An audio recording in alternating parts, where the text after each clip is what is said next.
প্রাক্তন তৃণমূল কাউন্সিলর ও তার সঙ্গীকে আটক করল পর্ণশ্রী থানা। 129 নম্বর ওয়ার্ডের কাউন্সিলর অঞ্জন দাস এবং তার এক সঙ্গী ভোলা সরকারকে আটক করেছে পুলিশ।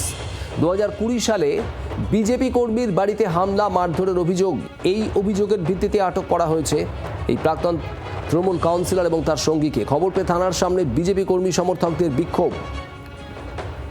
129 নম্বর ওয়ার্ডের প্রাক্তন কাউন্সিলর অঞ্জন দাস এবং তার সঙ্গী ভোলা সরকার, এই দুজনকে আটক করেছে পর্ণশ্রী থানার পুলিশ।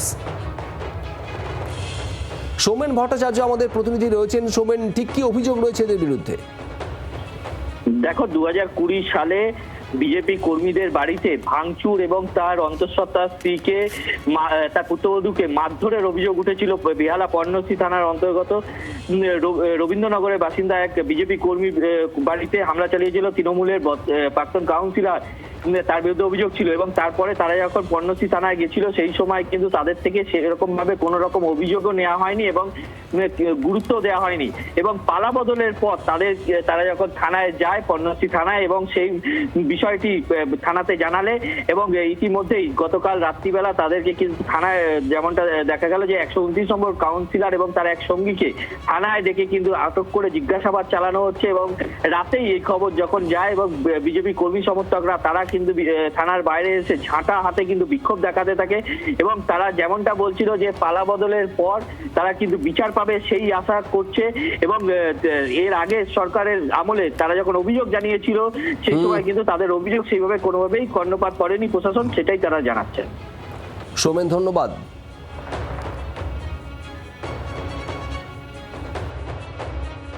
2020 সালে 1 জুলাই আমাদের বাড়িতে তৃণমূলের গুন্ডা বাহিনী তারা আমাদের বাড়িতে বেআইনিভাবে ঢুকে পড়লো। তো প্রথমেই আমার শ্বশুরমশাইকে খুঁজতে শুরু করলো, কেননা 129 নম্বর ওয়ার্ডের তখনকার সময়ে 109 নম্বর বুথে উনি বুথ প্রেসিডেন্ট ছিলেন। ওনাকে হাতে পেয়েই মারধর শুরু করে দিল, এলো পাথারি মারধর শুরু করলো। তা দেখে আমার স্বামী সুশান্ত ঘোষ যখন আটকাতে গেল তাকেও সেম মারতে শুরু করলো। ওনারা আমার উপর চুলের মুঠি ধরে পেটে লাথি মারলো, বুকে ঘুষি মারলো, চুলের মুঠি ধরে টেনে শুয়ে ফেললো।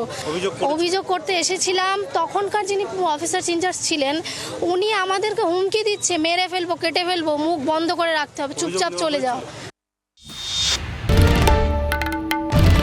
বাংলার আওয়াজ, বাঙালির আবেগ, জি 24 ঘন্টা।